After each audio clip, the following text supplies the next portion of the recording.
So I've covered a lot of different content across all aspects of Studio One: production, mixing, recording, all the different menu functions. I've gone as deep as I can into trying to explore that. But what I thought I would do in this particular video, and hopefully for some more videos that are coming as well, is just talk about some small production tips that I think are useful. So I'm not sure if you've ever listened to anything really like modern stuff that just has this incredibly deep, huge low end, and you think to yourself, how did they get it that clean? I mean, it sounds perfect. It's not overbearing. It doesn't get muddy. You listen to it on good headphones, it sounds amazing. You listen to it in a car system, it sounds amazing. One little trick, it's not really a secret. There's lots of EDM guys who've been using this forever, and it's pretty widely available. But one simple thing that you can do with respect to filling out your low end, especially if you're using things like, for example, Mai Tai, Serum, Anna2, any synthesizer where you can essentially, where you're not using a live bass or something like that, is a lot of them have a sub available. And what you're looking for is just basically like a straight sine wave.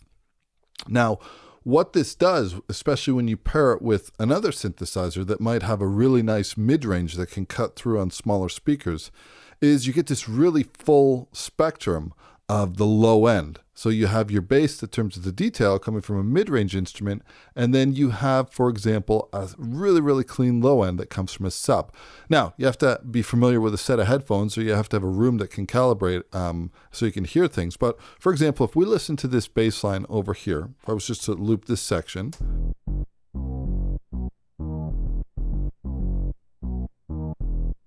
so that has a mid-range content that comes through in terms of harmonic distortion or saturation. And it also has some decent low end. This is actually a bass that I actually sampled from an Alesis QSR rack module. And then I processed it on the way in, and I actually sampled it and turned it into an instrument.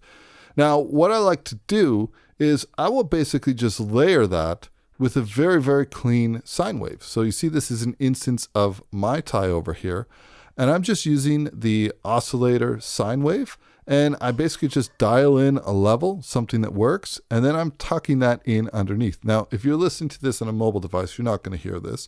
You'd have to be listening to on a system or a decent set of headphones. But this sound itself, it's just a matter of tucking these two in so that you hear them over top of each other. Now, if I take this out, it's just filling out that lower octave, that bottom end. And what you end up getting is a much deeper, more full, and cleaner sounding bass. Because here's the deal. If I tried to get that super, super low end out of another instrument by doing something like EQing an excessive amount or something like that, it's just going to sound horrible.